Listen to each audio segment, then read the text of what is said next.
Retour au Niger avec des menaces de poursuite pour haute trahison de Mohamed Bazoum par les putschistes nigérians.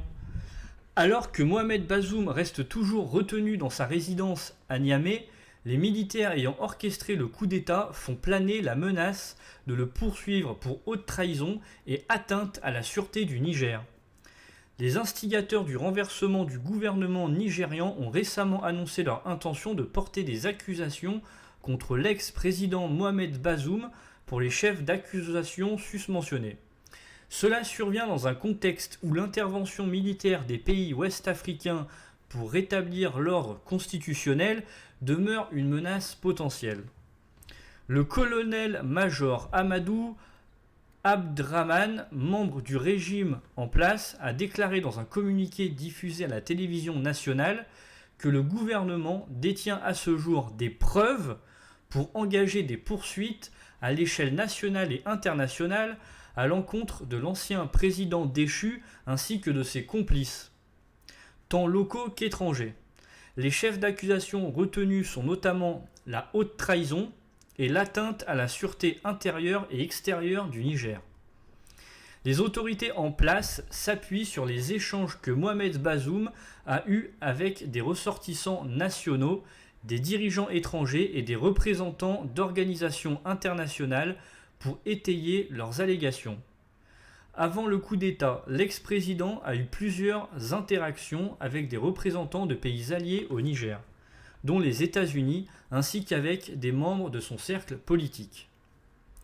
Quant à la question de la séquestration présumée de l'ancien président, le régime en place appelle à remettre en question la sincérité de cette allégation.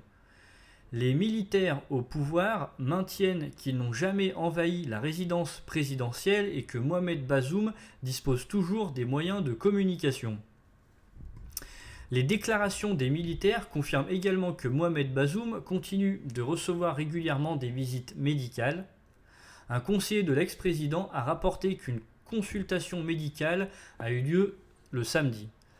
Les militaires assurent qu'à la suite de cette visite, le médecin n'a relevé aucun problème de santé concernant l'ancien président ou les membres de sa famille.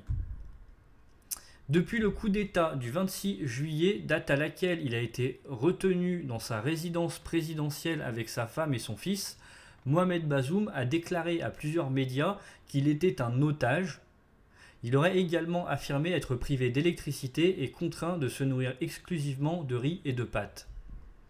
Par ailleurs, le régime militaire en place a vivement critiqué les sanctions imposées par la CEDEAO qu'il qualifie d'illégales, inhumaines et humiliantes.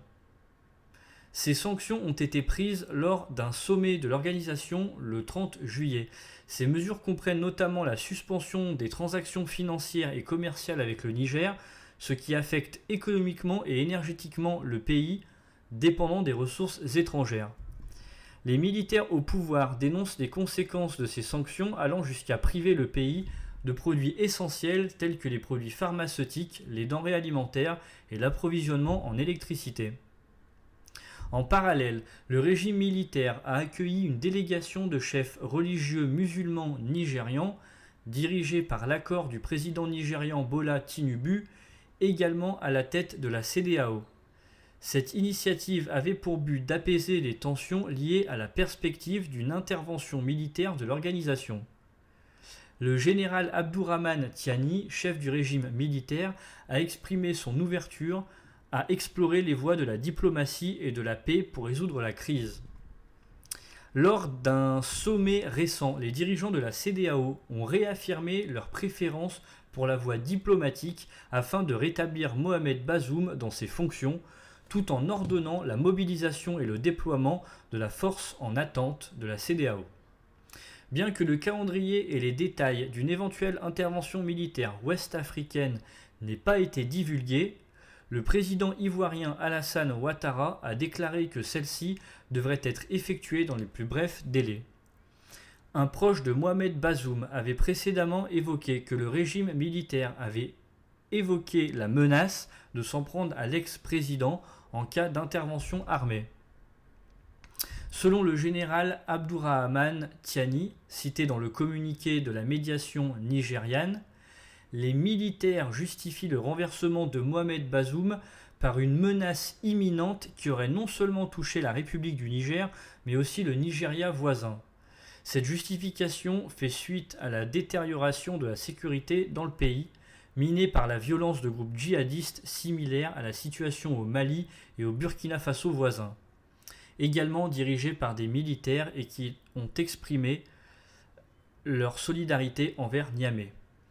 Concernant les personnes proches du gouvernement déchu qui ont été arrêtées depuis le coup d'État, les militaires au pouvoir ont réaffirmé leur engagement à respecter les engagements du Niger en matière de droits de l'homme.